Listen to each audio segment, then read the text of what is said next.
berterima kasih kepada Bapak dan Ibu yang sudah berkenan hadir menghadiri undangan dari Ibu Yuni Andriani sebagai calon guru penggerak angkatan 10. Selanjutnya untuk acara, karena pembukaan sudah saya mulai, akan ada pemaparan dari Ibu Yuni Andriani untuk materi diseminasi aksi nyatanya budaya positif. Kepada Ibu Yuni Andriani kami persilahkan.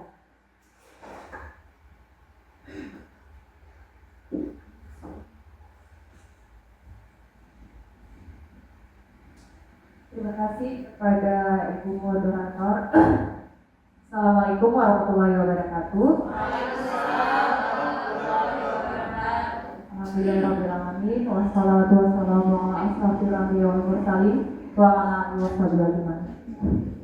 Segala puji bagi Allah yang mana pada pagi hari ini kita masih diberi kesehatan dan kesempatan untuk hadir di ruangan ini dalam acara aksi nyata saya TGP Angkatan 10 SMA Negeri 1 Gunung Meriah Kabupaten Aceh Singkil. Salawat dan salam tak lupa pula kita hadiahkan kepada Nabi besar Muhammad Sallallahu Alaihi Wasallam yang telah membawa umatnya dari alam kebodohan ke alam yang berilmu pengetahuan. Yang kami hormati Bapak Ibu Dewan Guru yang telah berhadir di ruangan ini, dan untuk mempersingkat waktu langsung saja saya akan memaparkan mengenai diseminasi budaya positif di SMA Negeri 1 Gunung Meriah. Nah, jadi budaya positif ini sebelum masuk ke intinya ke budaya positif, kita ada konsep yang terlebih dahulu ya Bapak Ibu, yaitu di mana yang pertama ada mengenai perubahan paradigma belajar, kemudian ada disiplin positif, nilai-nilai kebajikan, kebutuhan dasar manusia, posisi kontrol manusia, motivasi perilaku manusia, keyakinan kelas, dan segitiga restitusi. Oke, selanjutnya sebelum lebih jauh lagi mengenai budaya positif, di sini ada filosofi Ki Hajar Dewantara. Nah, jadi Ki Hajar Dewantara ini mengibaratkan bahwasannya kita sebagai pendidik atau sebagai guru diibaratkan seperti tukang tani ya, atau petani yang menyemai benih-benih atau bibit-bibit. Benih-benihnya itu siapa? Yaitu para murid atau peserta didik. Nah, jadi filosofinya itu adalah pendidikan sebagai tempat persemaian benih-benih di masyarakat. Kemudian tujuan pendidikan.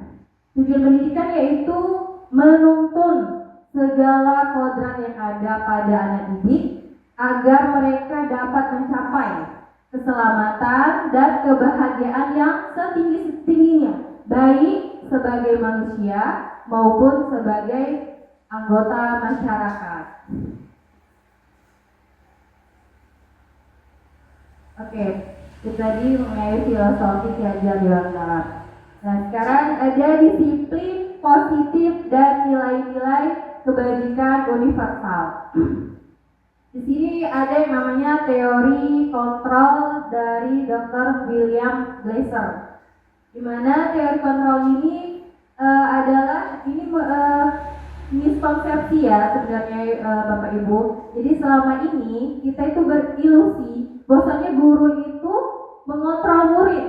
Kemudian ilusi bahwa semua penguatan positif itu efektif dan bermanfaat.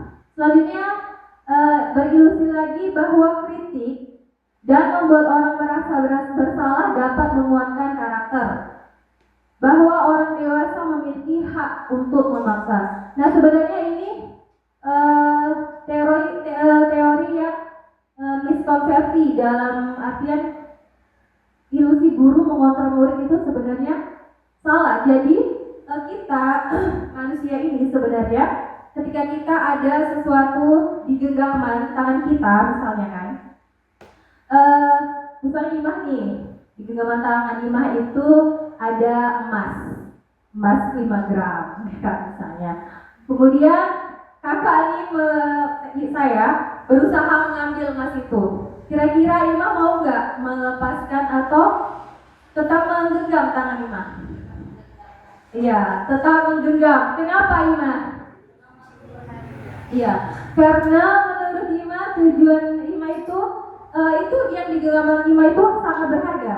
Nah, jadi yang bisa mengontrol diri kita sebenarnya itu hanya kita, bukan orang lain. Jadi itulah teori kontrol, guru mengontrol murid itu sebenarnya salah ya. Nah, jadi ketika genggaman kita itu misalnya di dalam tadi hanya sebuah isu misalnya, pasti Imah akan kalau kakak merebutnya pasti Imah pasti gimana? Kira-kira memberikan ya, karena di situ bagi Imah tidak berharga ya. Jadi yang bisa mengontrol diri kita itu hanyalah kita sebenarnya, bukan orang lain. Oke. Selanjutnya, disiplin positif dan nilai-nilai kebajikan universal. Bagaimana seseorang bisa berubah dari paradigma stimulus respon kepada pendekatan teori kontrol? Nah, ini merupakan pendapat dari Stephen R. Covey. Bila kita ingin membuat kemajuan perlahan, sedikit-sedikit ubahlah sikap atau perilaku Anda. Namun, bila kita ingin memperbaiki cara-cara utama kita, maka kita perlu mengubah kerangka acuan kita. Ubahlah bagaimana Anda melihat dunia, bagaimana Anda berpikir tentang manusia. Ubahlah paradigma Anda, skema, pemahaman dan penjelasan aspek-aspek tertentu tentang realitas. Nah, jadi jika kita ingin mengubah sesuatu itu, ubahlah cara pikirnya seperti itu. Nah, jadi ini stimulus respon, misalnya realitasnya itu kebutuhan kita sama. Nah, sedangkan teori kontrolnya itu realitasnya itu kebutuhan kita berbeda. Jadi kita tidak bisa memaksakan orang untuk kamu harus seperti ini, kamu harus seperti ini, mengikuti keinginan kita. Sudah tidak bisa seperti itu ya, karena kebutuhan setiap orang berbeda. Kemudian semua orang melihat hal yang sama. Nah, sedangkan teori kontrolnya setiap orang memiliki gambaran yang berbeda. Benar tidak? Kemudian kita mencoba mengubah orang agar berpandangan sama dengan kita. Nah, ini juga tidak boleh. Kita yang benar itu berusaha memahami pandangan orang lain tentang dunia. Jangan kita asik membuat orang atau menginginkan orang tersebut untuk sama memiliki pandangan dengan kita. Tetapi kita berusaha memahami pandangan orang lain tentang dunia. Perilaku buruk dilihat sebagai suatu kesalahan. Nah, ini pasti kita kalau ada orang salah atau berperilaku yang kurang sopan, pasti kita menganggap itu kesalahan. Nah, sebenarnya semua perilaku memiliki tujuan. Jadi orang kenapa bisa berperilaku buruk? Karena ada suatu tujuan. Orang lain bisa mengontrol saya. Nah, ini dia. Hanya Anda yang bisa mengontrol diri Anda, atau yang bisa mengontrol diri kita adalah kita sendiri, bukan orang lain. Saya bisa mengontrol orang lain. Nah, ini juga sama. Kita juga sebenarnya tidak bisa mengontrol orang lain. Kembali ke yang pertama tadi, bahwasanya hanya diri kita lah yang bisa mengontrol kita sendiri. Pemaksaan ada pada saat bujukan gagal. Iyalah, kalau kita sudah membujuk ya kan, kita bujuk ternyata gagal. Yang ada ujungnya pasti larinya ke pemaksaan. Nah, jadi dirubah ya pemikirannya itu kolaborasi dan konsensus menciptakan pilihan-pilihan baru. Jadi kita tidak bisa hanya kamu harus seperti ini, memaksakan seseorang, tapi kita dengan berkolaborasi kita menciptakan sebuah pilihan-pilihan baru. menang kalah. Nah, ini kita pasti kalau ada apa-apa sedikit pasti aku yang menang. Nah, kalah kan, nah, gitu. Nah itu bukan ya. Model berpikir teori kontrol itu adalah berpikir menang-menang. Jadi kalau menang bersama-sama, kalah juga bersama-sama.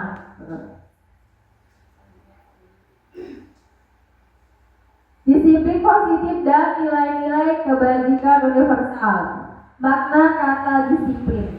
Nah, jadi disiplin ini berasal dari kata disiplina yang berarti atau yang artinya belajar.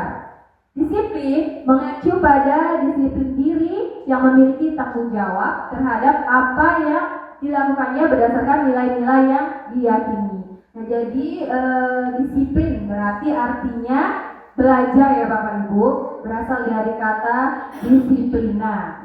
Untuk tujuannya yaitu agar diri kita ini dapat memiliki tanggung jawab terhadap apa yang telah dilakukan berdasarkan nilai-nilai yang diyakini. Kemudian disiplin positif. Nah, ini dia. Apa sih disiplin positif itu? Disiplin positif merupakan salah satu cara penerapan disiplin yang bertujuan untuk menumbuhkan kesadaran serta memberdayakan peserta didik tanpa imbalan atau penghargaan atau reward, ancaman atau hukuman. Nah, jadi disiplin positif ini adalah penerapan cara-cara disiplin tujuannya itu agar peserta didik atau kita itu sadar dari dalam diri kita untuk melakukan kegiatan yang positif tanpa adanya penghargaan tadi. Jadi anak-anak itu mau belajar atau berkompetensi bukan karena imbalan ya Bapak Ibu atau reward, atau juga bukan karena ancaman, diancam dulu baru mau mengerjakan sesuatu. Nah, itu tadi disiplin positif atau pengertian dari disiplin positif. Makna nilai-nilai kebajikan. Nilai-nilai kebajikan adalah sifat-sifat positif manusia yang merupakan tujuan mulia yang ingin dicapai setiap individu. Nah, jadi ini makna dari nilai-nilai kebajikan tadi adalah sifat-sifat positif manusia tadi ya, Bapak Ibu, yang merupakan tujuan mulia yang ingin dicapai. Seperti yang telah dikemukakan oleh Dr. William Glasser pada teori kontrol yang tadi ya, menyatakan bahwa setiap perbuatan memiliki suatu tujuan. Nah, selanjutnya ada Diane Dawson mengemukakan bahwa dengan mengaitkan nilai-nilai kebajikan yang diyakini seseorang, maka motivasi intrinsiknya akan terbangun sehingga menggerakkan motivasi dari dalam untuk dapat mencapai tujuan mulia yang diinginkan. Nah, selanjutnya ada teori motivasi, hukuman, dan penghargaan serta restitusi. Nah, yang pertama teori motivasi untuk menghindari ketidaknyamanan atau hukuman. Yang kedua untuk mendapatkan imbalan atau penghargaan dari orang lain. Yang ketiga untuk menjadi orang yang mereka inginkan dan menghargai diri sendiri dengan nilai-nilai yang mereka percaya. Nah, ini ada pertanyaan reflektif Bapak Ibu. Coba di sini ada cerita Iva kurang menguasai pelajaran matematika, sehingga pada saat pelajaran tersebut berlangsung, dia lebih banyak berdiam diri atau menggambar di buku pelajarannya. Pada saat guru matematikanya, Pak Seno, menanyakan pertanyaan, Iva menjadi gugup dan tidak sengaja menjatuhkan tasnya dari kursi, serta tiba-tiba menjadi gagap pada saat berupaya menjawab. Seluruh kelas pun tertawa melihat perilaku Iva yang bicara tergagap dan terkejut tersebut. Pak Seno pada saat itu membiarkan teman-teman Iva menertawakan Iva yang tergagap dan malu luar biasa, dan malahan minta Iva untuk maju ke depan dan berdiri di depan kelas sambil menunjuk hidungnya karena tidak bisa menjawab pertanyaan Pak Seno. Kelas makin gaduh dan anak-anak tertawa melihat Iva di depan kelas memegang ujung hidungnya. Pertanyaannya adalah, apakah Anda setuju dengan tindakan Pak Seno terhadap Iva?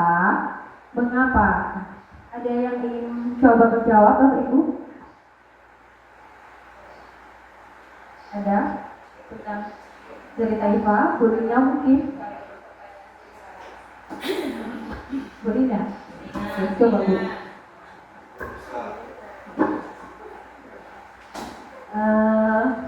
Terima kasih Bu Yuni atas kesempatannya. Untuk pertanyaan pertama, apakah Anda setuju dengan tindakan Pak Seno terhadap Iva gitu ya? Mengapa? Kalau saya sebagai seorang guru tidak setuju dengan tindakan yang dilakukan Pak Seno, karena menurut saya ini adalah salah satu tindakan yang dapat membuat harga diri anak murid tersebut menjadi lebih rendah. Kemudian dia malu terhadap teman-temannya. Gitu, karena berdasarkan kasus tadi semua teman-teman yang ada di dalam kelas itu mentertawakan Iva seperti itu. Jadi karena kalau sudah tertawakan, otomatis itu memberikan efek negatif bagi psikis dari si Iva tersebut. Gitu. Itu yang pertama. Kemudian menurut Anda tindakan Pak Seno terhadap Iva adalah sebuah hukuman atau konsekuensi? Mengapa? Menurut saya ini bukan merupakan sebuah hukuman ya. Menurut saya ini merupakan sebuah hukuman gitu. Dan seharusnya langkah yang dilakukan oleh Pak Seno itu bukan seperti itu. Lebih baik jika Pak Seno tersebut mengajak untuk Iva bercerita apa yang menyebabkan dia tidak nyaman, apa yang menyebabkan dia terdiam di dalam pembelajaran tersebut. Seperti itu mungkin ada tambahan dari kawan-kawan yang lain. Terima kasih Bu Yuni, sangat bagus sekali ya pemaparannya. Untuk yang lain, Bapak Ibu, adakah yang ingin menambahkan? Sama ya Bu. Ya, jadi benar sekali ya Bapak Ibu. Apakah Anda setuju dengan tindakan Pak Seno? Nah, jadi benar tindakan Pak Seno, kita tidak setuju ya dengan tindakan Pak Seno. Mengapa? Karena tindakan Pak Seno ini dapat membuat mental si Iva ini down gitu kan, langsung kena psikisnya. Nah, jadi itu tidak benar ya, tidak dibenarkan tindakan Pak Seno sebagai guru. Nah, menurut Anda tindakan Pak Seno ini terhadap Iva adalah sebuah hukuman atau konsekuensi? Ya benar sekali ya, ini adalah tindakan Pak Seno ini adalah hukuman ya Bapak Ibu. Karena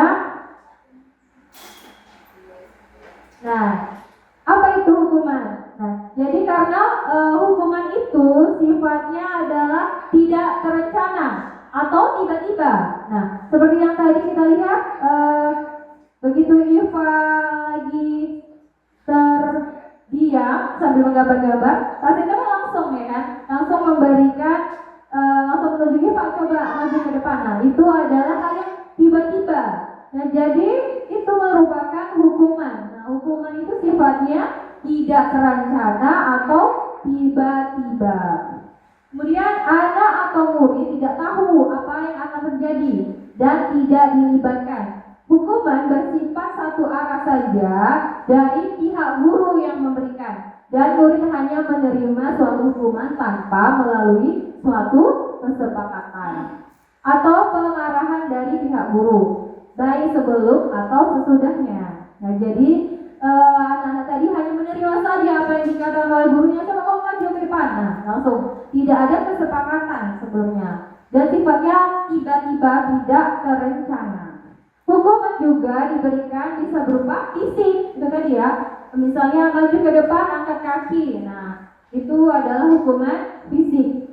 Atau juga psikis. Nah, dengan kata-kata tadi ya, kamu misalnya bilang, ih kamu bodoh banget sih, itu aja gak bisa. Nah, itu sudah sangat melukai hati seorang peserta didik. Oke. Selanjutnya, hukuman, konsekuensi, dan restitusi. Nah, kalau itu tadi ada hukuman itu sifatnya tiba-tiba, sekarang ada konsekuensi. Nah, kalau konsekuensi ini sudah terencana ya Bapak Ibu, atau sudah disepakati, sudah dibahas dan disetujui oleh murid dan guru. Umumnya bentuk-bentuk konsekuensi dibuat oleh pihak guru atau sekolah dan murid sudah mengetahui sebelumnya. Konsekuensi yang akan diterima bila ada pelanggaran. Pada konsekuensi, murid tetap dibuat tidak nyaman. Nah, ini walaupun konsekuensi, tapi murid tetap dibuat tidak nyaman ya Bapak Ibu untuk jangka waktu yang pendek.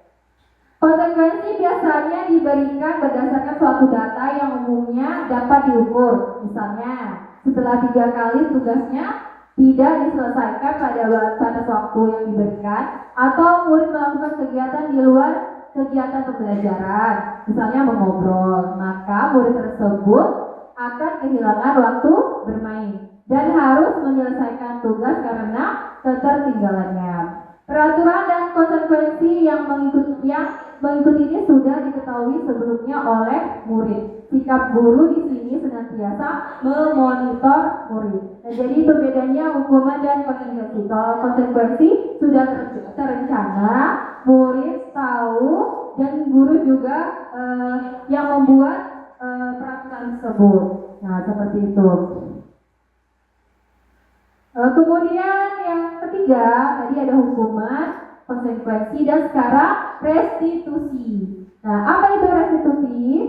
Restitusi adalah proses menciptakan kondisi bagi murid dan memperbaiki kesalahan mereka sehingga mereka bisa kembali pada kelompok mereka dengan karakter yang lebih kuat. Nah, jadi kalau restitusi itu lebih menciptakan kondisi bagi murid untuk memperbaiki ya kesalahan mereka. Kalau hukuman tadi tiba-tiba, kalau konsekuensi sudah diberikan apa-apa saja ininya tadi peraturan-peraturannya. Nah, kalau restitusi ini lebih menciptakan kondisi bagi murid untuk memperbaiki kesalahan mereka. Restitusi juga merupakan proses kolaboratif yang mengajarkan murid untuk mencari solusi atas masalah mereka dan membantu murid berpikir tentang orang seperti apa yang mereka inginkan dan bagaimana mereka harus memperlakukan orang lain. Nah, jadi restitusi ini daripada hukuman dan konsekuensi lebih bijaksana lagi. Nah, jadi yang disyaratkan itu adalah restitusi. Oke, lanjut ke kebutuhan dasar manusia. Nah, jadi ternyata manusia ini memiliki 5 kebutuhan dasar. Yang pertama yaitu kebutuhan untuk bertahan hidup atau survival seperti makan, minum, pakaian, tinggal, beribadah juga merupakan kebutuhan bertahan hidup atau survival. Kemudian penguasaan atau power atau kekuatan. Nah, jadi itu juga kebutuhan. Jadi seseorang itu juga butuh kuat ternyata untuk bisa bertahan hidup, ya. Jadi sudah jangan ngomong lama kali. Oke. Yang ketiga, kebebasan. Nah, manusia juga punya yang namanya kebutuhan untuk bebas. Artinya tidak dikekang atau tidak semerta-merta kamu harus duduk aja, nggak boleh kemana-mana. Manusia juga memiliki kebutuhan yaitu kebebasan atau freedom. Next-nya itu adalah kebutuhan untuk happy atau fun atau senang. Jadi manusia itu juga memiliki kebutuhan atau kesenangan ya, atau fun dalam diri kita. Kita juga perlu yang namanya kesenangan atau untuk berpikir untuk berbahagia lah. Selanjutnya kasih sayang dan rasa diterima, love atau belonging. Nah, jadi selain yang 4 tadi, yang kelima adalah kebutuhan mendapatkan kasih sayang dan rasa diterima. Oke, itu kebutuhan dasar. Selanjutnya ada video, Pak.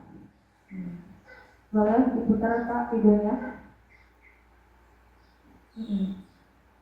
Tuh.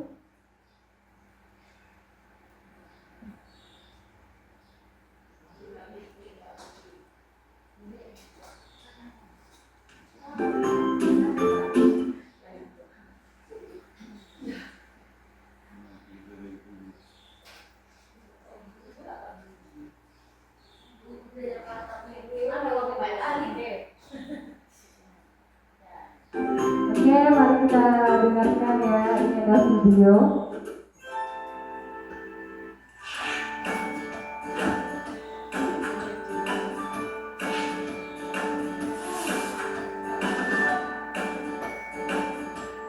Halo, Bapak Ibu Guru calon guru penggerak. Video ini akan menampilkan 5 adegan interaksi guru dan murid. Silakan menonton dan merefleksikannya.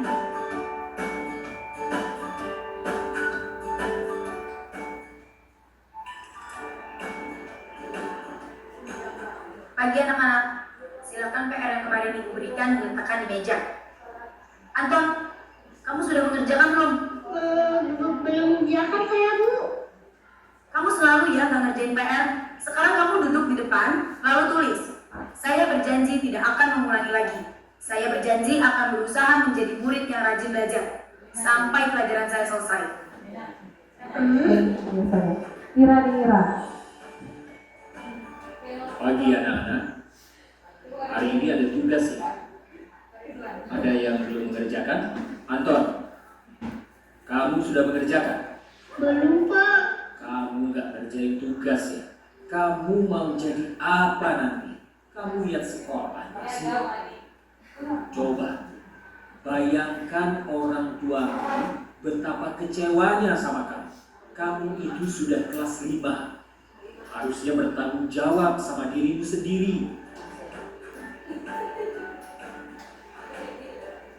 Maaf, Bu, saya terlambat. Ya udah, nanti jangan diulangi lagi ya. Aku senang lihatnya. Ya, lain kali apa tuh ya masuknya? Tos dulu dong. Kita kan teman. Wah, jadi aku selamat lagi. Apa ya?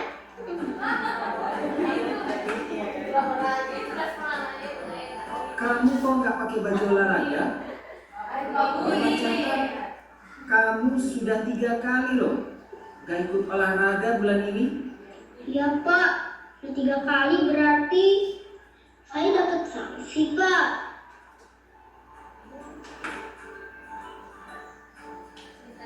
Ini, Bu, saya mau ngumpulin tugas. Maaf ya, Bu, saya terlambat ngumpulin tugas.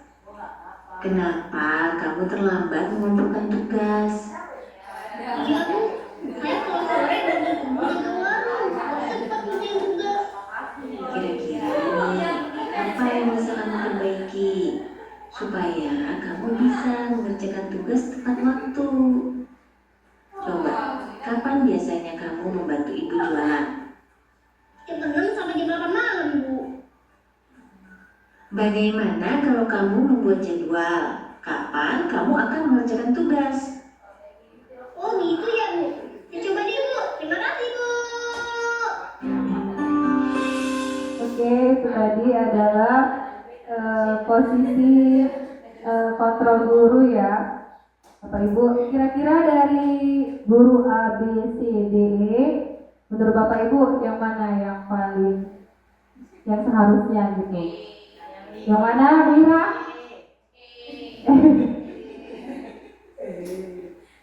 Kenapa ini, Bu? Bisa pegang tangan saya. Alasannya apa?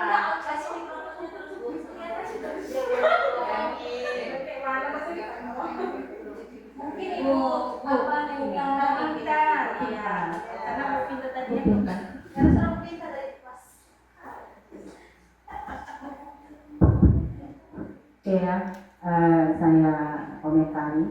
Menurut saya dari cuplikan video tadi adanya 5 karakter guru tadi ya. Kalau boleh saya gambarkan secara keseluruhan. Guru yang pertama itu cenderung lebih dia kepada guru yang penghukum, di mana dia tadi langsung memberi hukuman kepada anaknya, kalau tidak salah seperti itu tadi. Kemudian yang kedua lebih kepada membuat rasa bersalah kalau tidak salah, karena tadi setelah dia menanyakan tugas, dia malah menyudutkan anak tersebut atau murid tersebut tadi. Kemudian yang ketiga itu yang disebut tadi Bu Pinta atau Bu Mai tadi gurunya, itu cenderung membuat atau mengajak murid tadi sebagai teman. Nah, sehingga kalau yang di nomor 3 ini teman, tadi ada kata-kata dari anaknya, kalau saya tidak ngerjain selanjutnya boleh dong, seperti itu ya. Nah, berarti tidak ada rasa takut kalau di posisi ini. Kalau di poin video pertama keduanya tadi cenderung bersalah, bahkan jadi ada yang melawan mungkin nantinya ya, atau tidak mengerjakan tugasnya. Kemudian yang keempat lebih ke kalau bahasanya pemantau ya, pemantau. Nah, guru tadi bertindak sebagai mata-mata mungkin, selalu mengingatkan tugas setiap dia masuk kepada anaknya. Kalau kita mengingatkan terus setiap hari, mungkin anak tadi ada timbul rasa bosan nantinya ketika kita masuk. Pasti ibu ini tanya lagi, pasti ibu ini suruh kerjain lagi. Artinya masih ada rasa ketidaknyamanan atau rasa ingin ikut belajar lagi kepada guru tipe yang keempat ini. Kemudian yang terakhir, tadi saya lihat seorang murid yang tidak mengerjakan tugas, kemudian gurunya menanyakan terlebih dahulu apa alasan murid tadi, mengapa dia tidak mengerjakan tugasnya. Artinya guru ini memberikan kesempatan kepada murid untuk menggali ya, atau mencari tahu kesalahan yang membuat dia tidak mengerjakannya. Nah, setelah ibu ini menggali mengapa dia tidak mengerjakan tugas tadi, beliau juga mengajak anak tadi untuk menemukan solusinya agar murid tadi dapat kembali mengerjakan tugasnya, atau bahkan tidak mengulanginya kembali di lain waktu jika ada tugas. Jadi kalau saya refleksi dari kelima tipe guru ini, yang paling bagus itu, dan kalau bisa kita praktekkan di aksi nyatanya di kelas, karena kita semuanya adalah rekan guru, tentunya di posisi kelima lah yang paling bagus. Kalau tidak salah di sini namanya guru sebagai manajer. Begitu Bu Yuni. Terima kasih. Ya, baik, terima kasih Bu Pinta. Betul sekali ya.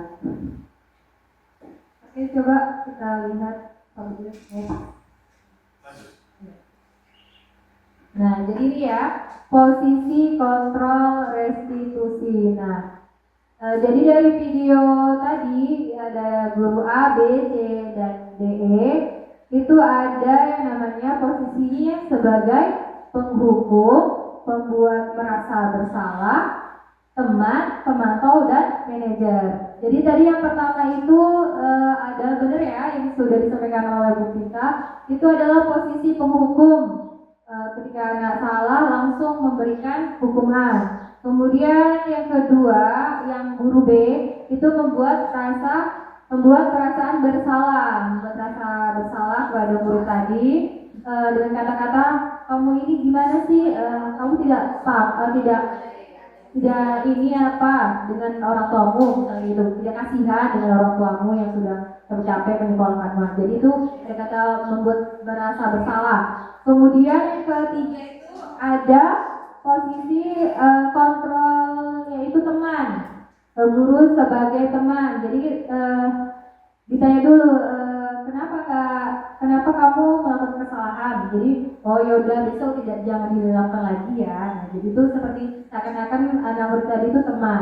Kemudian pemantau, sama juga ya yang seperti yang disampaikan Bu kita, yaitu guru itu selalu memantau setiap saat, setiap masuk, menanyakan sudah mengerjakan tugas belum. Nah, kemudian yang terakhir baru manajer. Nah, jadi yang manajer inilah yang disarankan untuk kita laksanakan dalam kegiatan kita sehari-hari di sekolah, yaitu menanyakan terlebih dahulu kenapa anak tersebut melakukan kesalahan, kemudian mencari bersama-sama solusi apa yang tepat untuk permasalahan tersebut. Dan jadi posisi yang sangat diperlukan itu adalah posisi manajer. Nah, jadi Bapak Ibu, kira-kira selama ini kita sebagai guru sudah berada di posisi mana ini? Semua ya? Oh iya, berarti semua sudah pernah kita jalani sebagai penghukum, sebagai teman. Nah, tapi manajer juga pernah ya. Oke. Next. Nah, ini yang selanjutnya mengenai keyakinan kelas. Jadi budaya positif yang terakhir kalau nggak salah adalah keyakinan kelas. Mengapa keyakinan kelas? Mengapa tidak peraturan kelas saja? Ada yang ingin mencoba menjawab? Bu Imas coba mungkin. Nah, Iqbal udah pernah kan membuat keyakinan kelas? Pernah, Bu?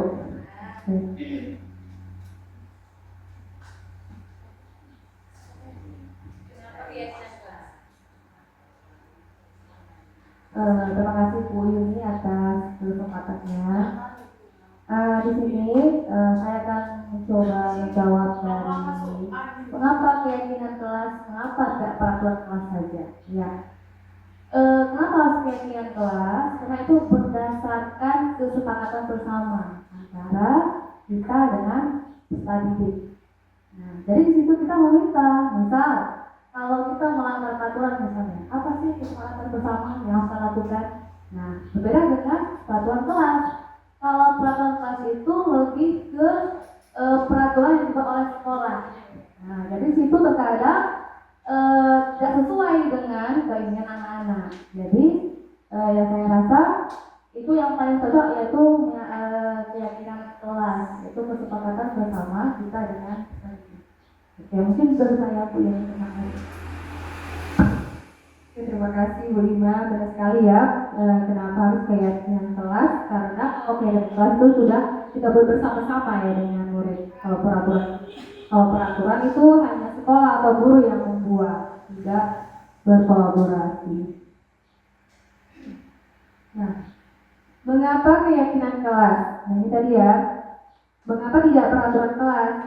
Menekankan pada keyakinan seseorang akan lebih memotivasi seseorang dari dalam. Seseorang akan lebih tergerak dan bersemangat untuk menjalankan keyakinannya daripada hanya sekedar mengikuti serangkaian peraturan tertulis tanpa makna. Nah, jadi kenapa keyakinan kelas tadi itu tadi? Karena sebelum ditempel keyakinan kelas tadi, kita bersama-sama ya antara murid dan gurunya tadi membuat kesepakatan terlebih dahulu, dan kesepakatan itu tadi berasal dari dalam diri kita, dari intrinsik namanya. Nah, jadi kalau sudah berasal dari dalam diri kita pun akan enak, mudah menjalankannya gitu. Jadi tidak terpaksa gitu. Kalau peraturan kan peraturan harus gini-gini. Nah, ya itu siapa sih peraturan yang buat gitu? Bukan kita yang buat gitu, bukan kesepakatan kita, bukan dari dalam diri. Nah, jadi itu ya kenapa harus keyakinan kelas, kenapa bukan peraturan kelas.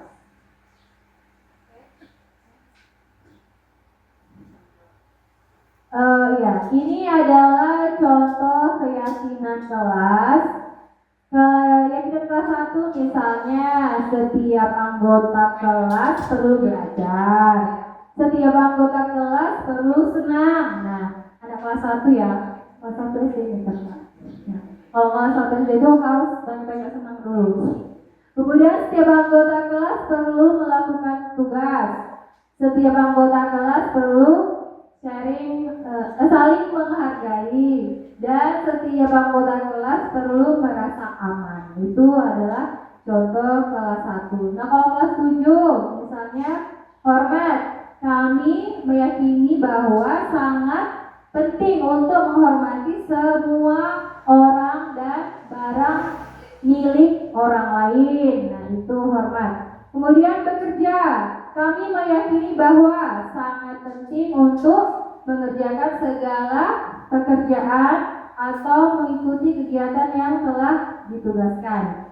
Diterima dan dimiliki, kami meyakini bahwa sangat penting untuk merasa diterima pada suatu kelompok dan saling peduli satu dengan yang lainnya. Nah ini adalah contoh-contoh keyakinan kelas seperti itu. Oke, selanjutnya ada segitiga restitusi. Nah, segitiga restitusi ini maksudnya adalah segitiga sisinya itu ada 3, makanya dikatakan segitiga restitusi, yaitu suatu proses dialog yang dijalankan oleh guru atau orang tua agar dapat menghasilkan murid yang mandiri dan bertanggung jawab. Jadi tujuan dari segitiga restitusi ini adalah untuk menghasilkan murid yang mandiri dan juga bertanggung jawab atas masalahnya. Nah, yang pertama langkah dari segitiga restitusi itu, yang pertama adalah menstabilkan identitas. Nah, teori kontrolnya, kita semua akan melakukan hal terbaik yang bisa kita lakukan. Ini misalnya ya Bapak Ibu. Kemudian yang kedua, sisi yang keduanya itu adalah validasi tindakan yang salah. Nah, jadi contoh teori kontrolnya itu semua perilaku memiliki alasan. Jadi kenapa seseorang itu sampai melakukan kesalahan itu? Karena ada alasannya, ada tujuannya kenapa dia bisa sampai seperti itu. Dan yang ketiga, sisi yang ketiga adalah kembali kita menanyakan keyakinan, di mana kita semua memiliki motivasi internal. Jadi kalau seseorang atau peserta didik kita tadi melakukan kesalahan, yang pertama itu adalah yang kita lakukan menstabilkan identitas, kemudian validasi tindakan yang salah, dan menanyakan keyakinan yang sudah disepakati atau yang sudah dibuat. Kenapa bisa sampai dilanggarnya? Nah ini dia tadi ya, visi-visinya tadi sudah. Yang pertama menstabilkan identitas. Setiap orang pasti pernah melakukan kesalahan, atau kata-katanya kamu bukan satu-satunya orang yang melakukan ini. Setiap orang pernah melakukan kesalahan, itu menstabilkan identitas. Kemudian validasi tindakan yang salah. Nah, kamu tentu punya alasan mengapa melakukan itu. Itu contoh kata-katanya. Dan yang terakhir menanyakan keyakinan. Keyakinan kelas apa yang telah kita sepakati? Kamu ingin menjadi orang yang seperti apa? Nah, terima kasih. Oke, sampai di sini ya pemaparan dari saya mengenai budaya positif. Jika ada yang ingin didiskusikan, boleh ditanyakan. Terima kasih. Saya kembalikan kepada moderator.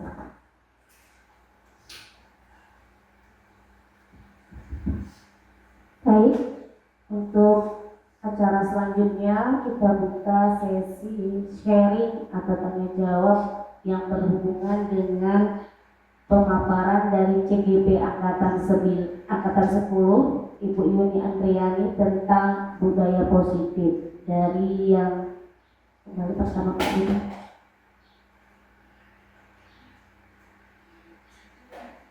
Ya Bapak Ibu yang ingin bertanya atau sharing masalah budaya positif, baik itu nilai-nilai kebajikan, kebutuhan dasar manusia, posisi kontrol manusia, motivasi perilaku manusia, keyakinan kelas atau segitiga restitusi. Karena selama ini kan saya sendiri pribadi juga dari poin-poin budaya positif ini tentu ada mungkin kesalahan kita dalam membimbing, memaknai perilaku kita selama terhadap murid atau peserta didik, ataukah ada yang mau sharing atau bertanya dari apa yang sudah disampaikan oleh Ibu Yuni Andriani? Ada Bapak Ibu? Ya, silakan Bu Pinta.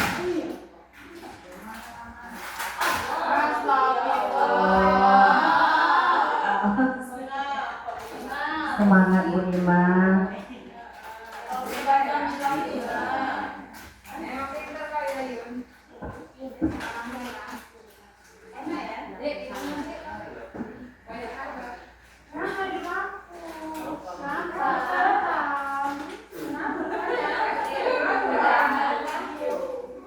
Ya silakan Bu Pinta ya. Oke, baik, terima kasih Ibu moderator. Di sini kebetulan saya sudah pernah mengikuti juga seperti Bu Yuni ya. Sebenarnya luar biasa mulia ketika ilmu ini kita dapat dan bisa kita aplikasikan. Di mana kita ini seperti disebutkan oleh Bapak Pendidikan kita Ki Hajar Dewantara yang menyatakan bahwasanya anak-anak ini seperti tanaman, padi, jagung ya, atau dan lain-lain ya Bapak Ibu. Dan kita ini perannya hanya sebagai petani, di mana kita bertugas menyemai tumbuhan tersebut. Kalau kita di sini tentunya di mana kita harus merawat, mendidik, mengawasi anak-anak didik kita sesuai dengan kebutuhan dasarnya. Artinya kalau tumbuhan kita siapkan lahannya, kita tanam dia, kemudian kita beri air, kita beri pupuk, kita lihat apakah ada hama yang membuat pertumbuhannya dan buahnya nantinya menjadi tidak maksimal hasilnya. Itu tugas kita ya. Nah, kalau kita guru, kita siapkan di sekolah di sini kelasnya, kita berikan ilmu yang sesuai dia minati atau dia senangi, kita fasilitasi, kita awasi, jika ada bermasalah kita dampingi, kita selesaikan, di mana nanti tumbuhlah dia menjadi peserta didik yang sesuai dengan profil pelajar Pancasila nantinya seperti yang kita harapkan bersama. Luar biasa sebenarnya ya kalau ini kita jalankan. Nah, Bu Yuni, karena saya memang sudah menjalankan ini mengenai segitiga restitusinya, teman-teman juga ya, yang sekalipun kita berada di posisi manajer, ada beberapa kali saya gagal, hasilnya tidak maksimal seperti yang diharapkan, dimana kalau tadi seorang anak tersebut berperilaku yang kurang baik, masih tetap kurang baik begitu. Begitu juga terkait dengan pembelajaran yang kita harapkan dia mampu tidak sebaik mungkin, setidaknya ada perubahan, masih juga ada yang gagal. Nah, yang perlu saya tanyakan untuk didiskusikan, apakah memang bisa gagal ini hasilnya begitu ya? Terus kalaupun gagal, bagaimana solusinya? Apakah kita buat seperti itu lagi, restitusi lagi, atau coaching lagi, agar hasilnya tetap maksimal begitu? Saya rasa Bapak Ibu juga begitu, karena kita semua sudah melakukan yang 5 ini, namun tetap ada saja yang minus begitu ya. Gimana solusinya agar maksimal gitu? Kalau bisa jangan ada yang gagal kan begitu kan? Nah, begitu juga melalui setelah kita di posisi ini, kita melakukan segitiga restitusi, bahkan sampai ke proses coaching untuk menggali seluruh kemampuan anak tersebut, masih juga ada yang gagal. Bagaimana itu kira-kira? Kalau bisa jangan ada gagal seperti itu. Begitu ya Bu Yuni ya. Terima kasih.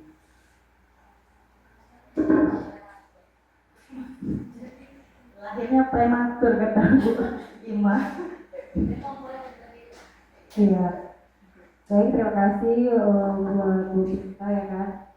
Bu Pinta sudah, kita semua ya, atau kita sebagai guru sudah semua posisi kontrol ini kita lakukan, baik penghukum, pembuat merasa bersalah, teman, pemantau atau manajer, tapi hasilnya tetap gagal. Nah, apa yang harus kita lakukan? Gitu ya aku kita.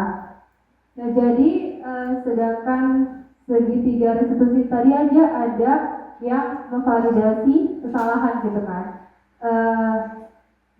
Bisa jadi saja jadi itu memang hal yang wajar menurut saya ya Bu, kalau itu ada kegagalan gitu kan. Jadi menurut saya hal yang harus dilakukan lagi, kita harus lebih ekstra lagi gitu, mungkin memberikan perhatian kepada peserta didiknya tadi.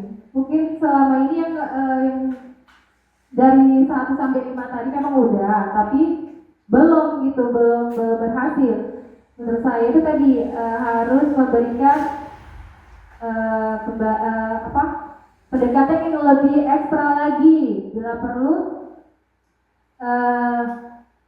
kita kasih waktu gitu, atau kita cari waktu di mana untuk menyelesaikan suatu masalahnya gitu. Tapi kalau gagal juga lagi, atau berarti mungkin muridnya tadi mungkin ya Bu ada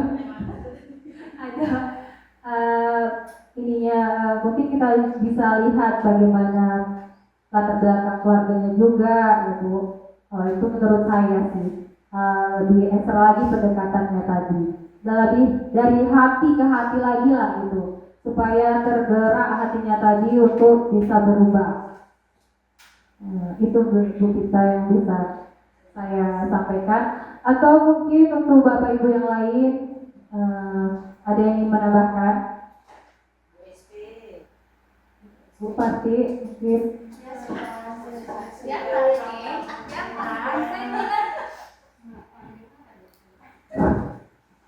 Ya, terima kasih. Assalamualaikum warahmatullahi wabarakatuh. Jadi kita ceritanya bincang-bincang lah ya, agak diskusi ya Bu Pinta ya. Saya sebenarnya tadi pertanyaannya mau sama, kalau Bu Pinta lain saya mau nanyakan ini gitu. Rupanya ujung-ujungnya restitusi juga.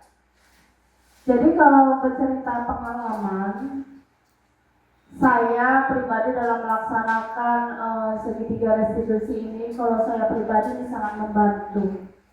Selama ini saya kalau mengatasi permasalahan murid nggak tahu metodenya, tapi gitu kena restitusi, oh ini salah satu metode yang bisa digunakan.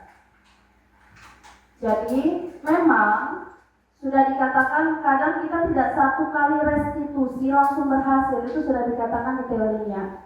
Kita bahkan perlu berulang-ulang. Kalau saya pribadi dari hasil pengalaman, saya itu yang pertama mengenali karakteristik peserta didik.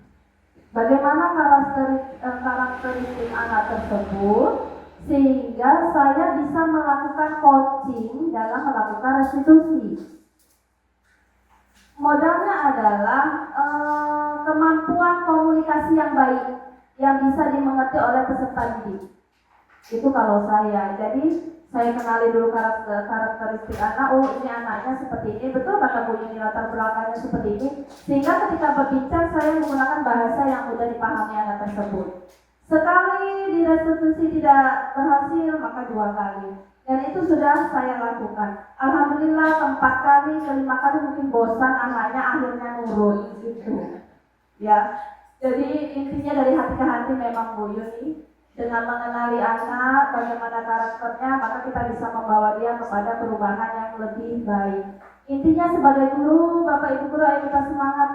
Insya Allah tidak ada anak yang bebal istilahnya. Batu aja di TPCS terus menerus, maka akan apalagi anak kita, dia punya hati. Di dalam hatinya yang paling baik itu pasti dia adalah orang yang baik. Oke, sekian, terima kasih. Terima kasih.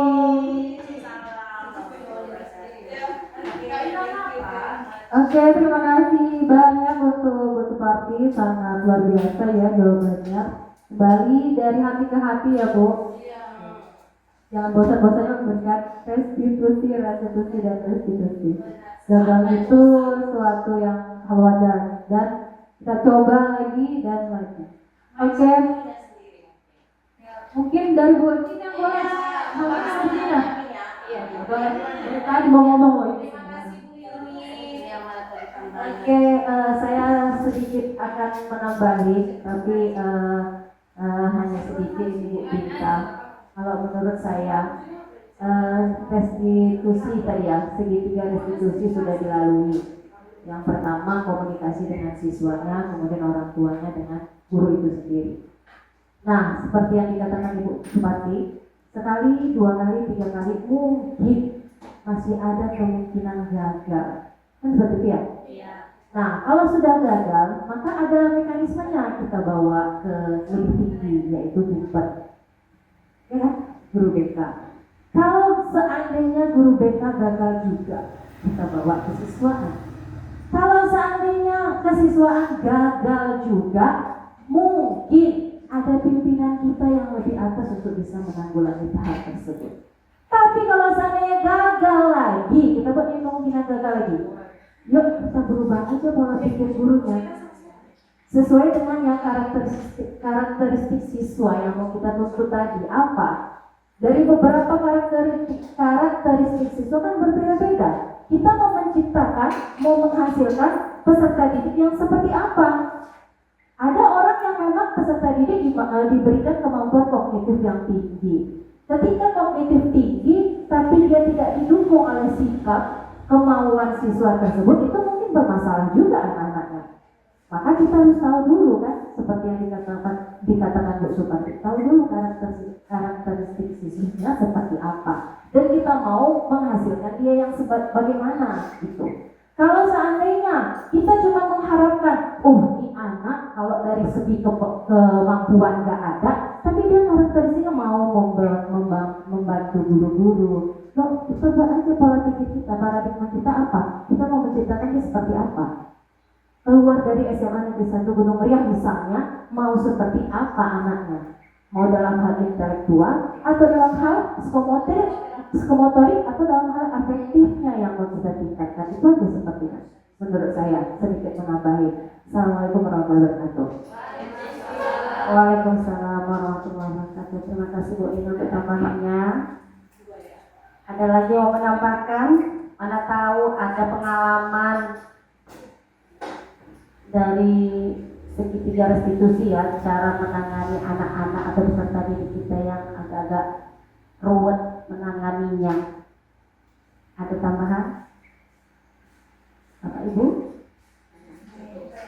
Bu Ismi? Ya, cukup?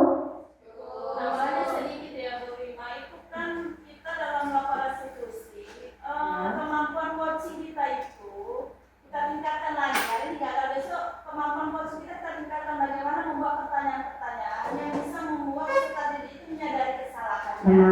Dan ada keyakinan yang dia pegang selamanya bisa jadi jalan keluar dia. Jadi kemampuan coaching kita itu kita asah aja lagi terus. Iya. Karena kita biasanya kan mengajak ngobrol siswa itu bukannya dengan pakai coaching sebenarnya. Kadang-kadang menjudge dia langsung dengan kesalahan-kesalahan dia, tapi tidak mencari solusi dari dalam diri dia sendiri sebenarnya apa yang mau dia inginkan. Ya seperti yang Bu Fatih bilang tadi ya, kita memang peserta didik itu kan memiliki banyak karakter ya. Kayak kita ini di kelas kita satu dokternya pasiennya 30 orang. 30 orang itu dengan penyakit yang berbeda-beda. Jadi kan nggak mungkin kita kasih dengan obat yang sama, ya kan? Nah, kita lihat karakternya sehingga kita tahu cara menghadapinya. Bagaimana kesiapan peserta didik dalam mengikuti pembelajaran, minat belajarnya seperti apa, gaya belajar seperti apa, karena pasti berbeda. Nah, betul seperti kata Bu Ina tadi, kita merubah mindset kita, gurunya juga harus berubah, ya kan? Jangan hanya kita menuntut peserta didik saja yang harus berubah.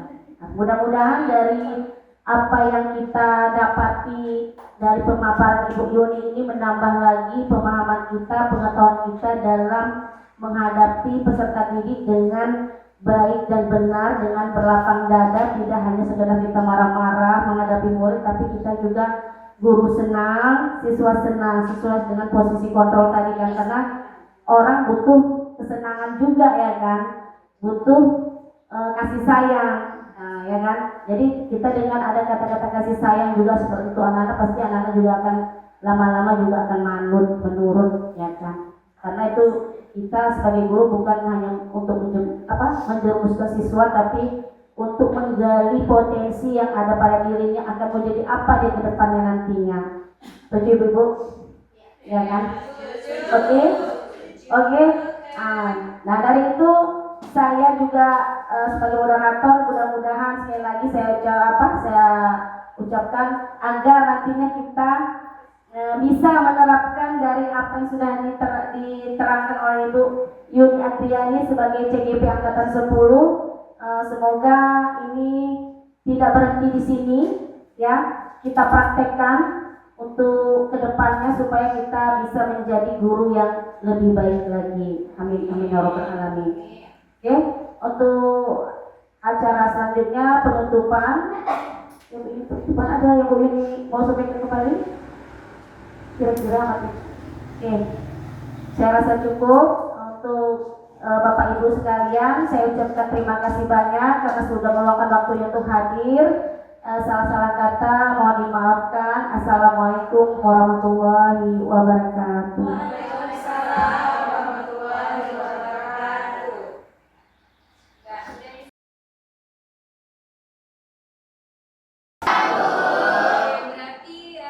Sudah semangat ya. Oke, kemarin Ibu sudah berjanji kepada kalian bahwasannya hari ini kita akan membuat yang namanya keyakinan kelas. Oke, jadi keyakinan kelas yang selama ini kita tahu itu hanya ada langsung jadi aja gitu kan ya. Nah, jadi untuk sekarang tidak, kita akan berkolaborasi atau bekerja sama antara Ibu dan kalian untuk membuat keyakinan kelas yang baru. Tetapi tetap melihat peraturan sekolah yang sudah ada. Oke, bisa kita mulai? Bisa. Coba Ibu mau tahu dulu peraturan sekolah kita yang selama ini. Siapa yang tahu? Harus datang tepat waktu, Bu. Oke, ada ya, kita tulis. Peraturan sekolah.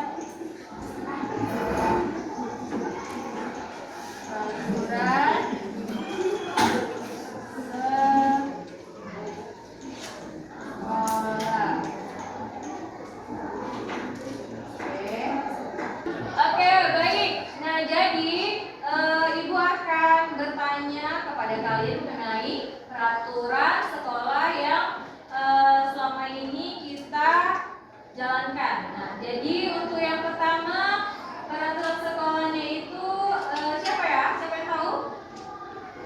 Harus datang tepat waktu, Bu. Oke, Farah boleh ya menuliskannya di sini. Harus datang tepat waktu. Kemudian yang kedua, siapa nak? Yang dalam nak? Tidak merokok di area sekolah. Oke, tidak merokok di area sekolah. Boleh ya, udah tuliskan aku di saya. Oke, yang ketiga, siapa lagi yang tahu? Oh ya, Nabila. Tidak membawa sampah sembarangan. Oke. Tidak membuang sampah. Siapa lagi nak? Yang tahu?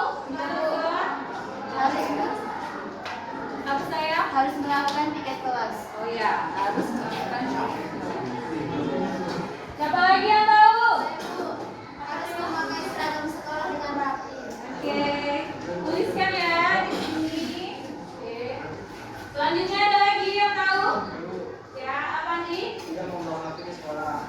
Tidak membawa HP ke sekolah. Nah, ini biasanya lagi nih. Ada lagi yang tahu? Tidak membuli teman. Oke, tidak membuli teman. Ketawa ya, Adit. Oke, siapa lagi nak? Ya, setia apa? Menghargai sesama teman dan guru. Saling menghargai. Oke, ada lagi? Oke, Fit. Tidak boleh mengambil barang teman guru. Oke, kau selama ini katanya suka emang. Oke, ada lagi nak? aja. Udah ada lagi kan yang tahu peraturan sekolah kita? Sudah ya? Oke. Jadi sekarang Ibu mau kalian menempelkan kertas yang sudah Ibu bagikan tadi, Nak. Pertama tadi Farah, coba yang mengamati siapa? Mengamati tempel.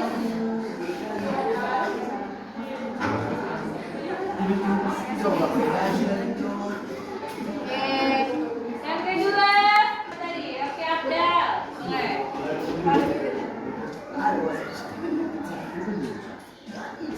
Ada lagi yang ketiga? Siapa tadi? Oke, Nabila. Ya.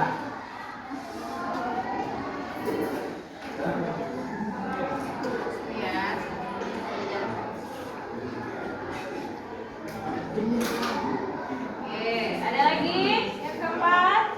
Ya.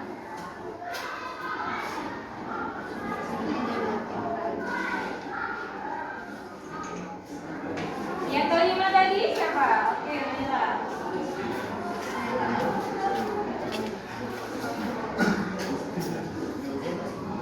Oke. Yang selanjutnya? Ini.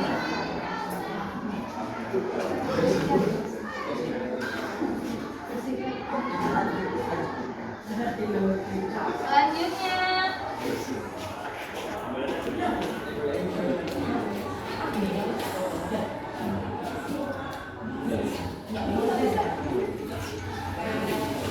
Next, ya, Satria.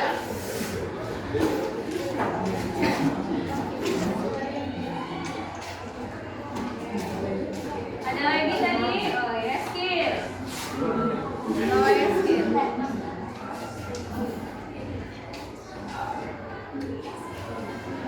Oke, yang terakhir ada Ewa.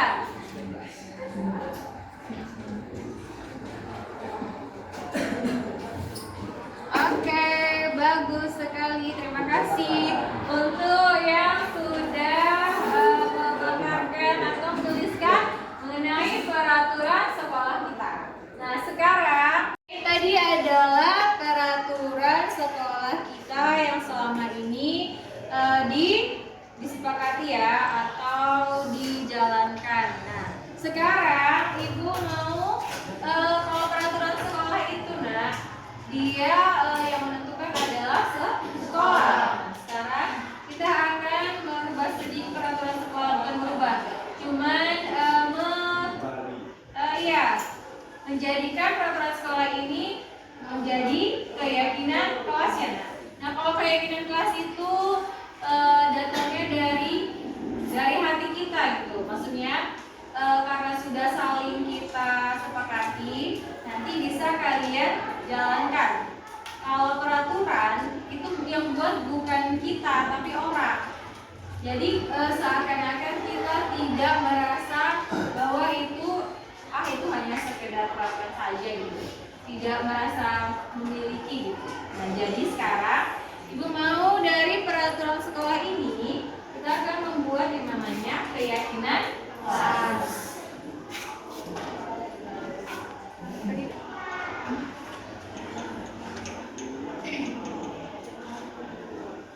Oke. Nah, untuk yang pertama tadi kalian mengatakan bahwasanya harus datang tepat waktu. Nah, itu adalah pasti kata-kata yang kurang positif ya. Coba kira-kira siapa yang bisa memberikan keyakinan kelasnya untuk kita sepakati bersama? Ya, apa pasti? Datang ke sekolah dengan tepat waktu. Oke, datang ke sekolah dengan tepat waktu. Boleh ya, pasti tuliskan.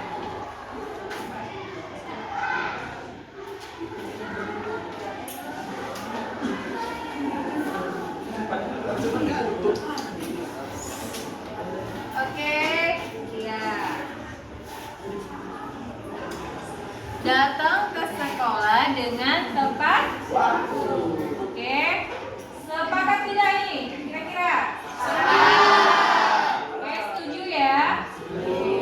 Yang kedua, tidak merokok di area sekolah. Nah, apa ini kira-kira?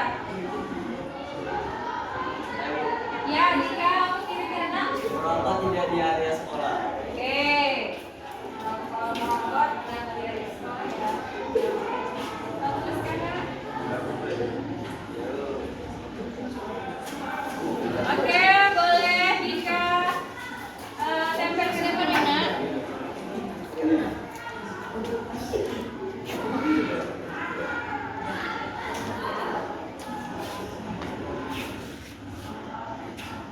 Oke. Yang selanjutnya tidak membuang sampah sembarangan. Siapa yang bisa? Oke. Jaga kebersihan sekolah dengan tiket sekolah. Oke. Coba yang lain. Kira-kira satu ya. Menjaga kebersihan sekolah dengan piket sepulang sekolah. Setuju nggak kira-kira? Setuju ya, berarti ketika kalian piket itu bukan di pagi hari ya nak, tapi di jam setelah pulang sekolah. Saya boleh nak tuliskan saya.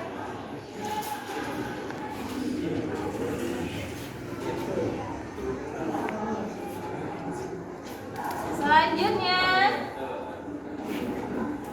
harus memakai seragam sekolah dengan rapi. Nah, harus nih. Kira-kira siapa yang bisa? Yang membuat kata-kata, oh ya bisa. Coba nak. Memakai seragam sekolah sesuai dengan peraturan yang berlaku. Oke, yang lain coba. Memakai seragam sekolah sesuai peraturan yang berlaku. Benar?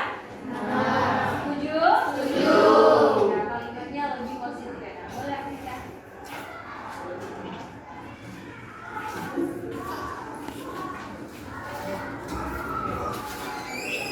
Selanjutnya, tidak membawa HP ke sekolah. Nah, siapa kira-kira yang bisa membawa? Oke, Ardi. Apa Ardi? Oke, coba ya. Membawa HP jika diizinkan oleh guru. Sepakat? Sepakat. Oke, boleh Ardi tuliskan.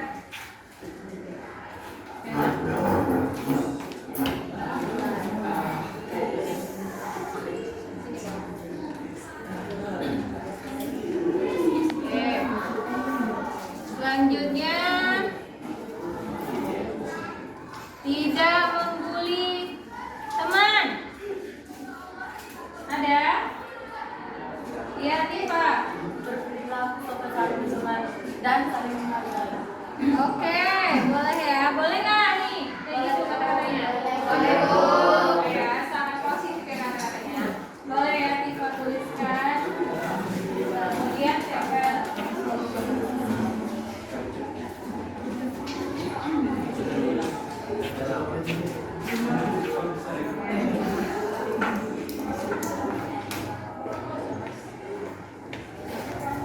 Oke.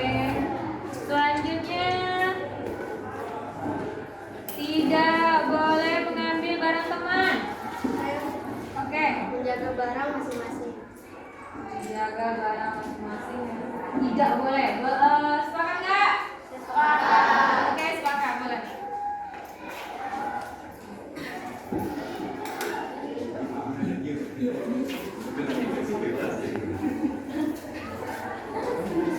Oke. Nah, baik. Nah, ini adalah keyakinan kelas yang sudah kita sepakati. Jadi, Ibu harap Ibu dan juga kalian bisa menjalankan keyakinan kelas ini yang sudah kita buat ya, Nak. Oke, jangan sampai ada yang melanggar keyakinan kelas. Oke, nah selanjutnya Ibu ingin bertanya dulu nih mengenai peran ya. Kalau yang pertama tadi ada datang ke sekolah dengan tepat waktu. Nah ini siapa ini? Peran siapa ini? Guru kah atau siswa kah? Siswa. Siswa. Hanya siswa. Guru. Jadi untuk keyakinan yang pertama itu tidak hanya kalian saja ya yang diharuskan datang tepat waktu, tetapi gurunya juga. Berarti ini adalah perannya antara guru dan siswa. Siswa juga warga sekolah yang lainnya. sekolah. Untuk keyakinan yang ketiga, menjaga kebersihan sekolah dengan piket pulang sekolah. Ini siapa ini yang berperan? Siswa. Kalau itu bagus siswa ya. Bagus. Selanjutnya ada memakai seragam sekolah sesuai dengan peraturan yang berlaku. Siapa yang berperan nih? Siswa ya nak. Jadi seragam sekolah itu sudah ada ketentuannya. Kalau hari Senin pakai seragam warna apa? Putih abu-abu. Putih abu-abu. Selasa? Putih abu-abu. Rabu? Putih abu-abu. Kamis? Putih abu-abu. Jumat? Baik. Sabtu? Baik. Berarti seragam kita hanya 2 ya, ditambah dengan olahraga ya. Oke, berarti itu peran kalian ya nak. Nah kalau kami turunnya beda lagi. Oke, selanjutnya membawa HP jika diizinkan guru. Siapa nih yang berperan? Siswa. Berarti siswanya boleh bawa HP kalau diizinkan. Nah, kalau gurunya bu? Bebas ya. Siswa dilarang membawa HP. Gurunya boleh. Iya kan? Oke, selanjutnya berperilaku sopan santun dan saling menghargai. Nah, siapa ini?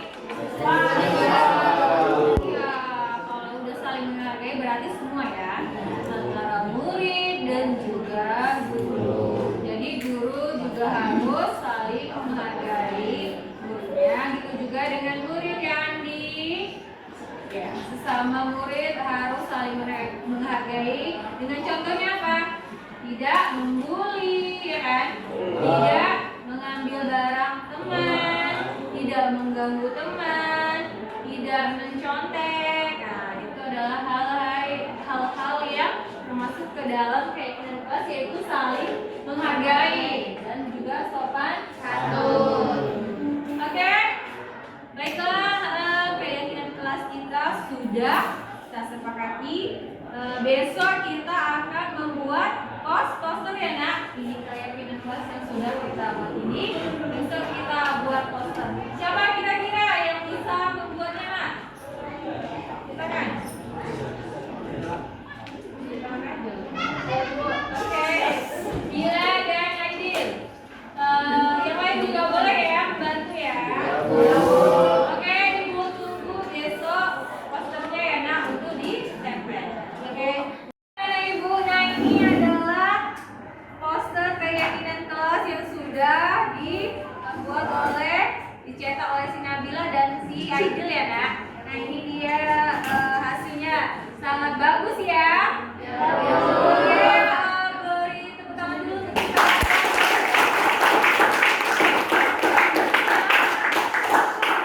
Jadi sekarang kita lempar gimana ya, tempat kosong dan boleh Andi pasangkan.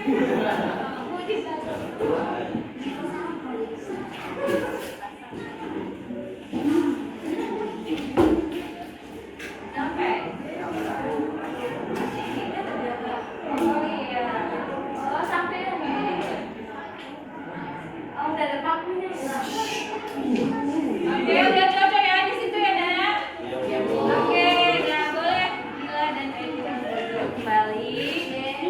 Nah, jadi itu adalah keyakinan kelas 4 ya, yang sudah kita sepakati bersama. Kalau sudah kita buat bersama, berarti kita punya rasa saling memiliki. Karena kan kita sebelumnya bareng-bareng ya kan, sama-sama. Tidak seperti peraturan sekolah.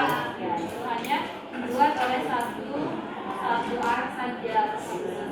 Oke, jadi harapan ibu untuk kedepannya jangan ada yang melanggar keyakinan yang sudah kita sepakati ya. Di sana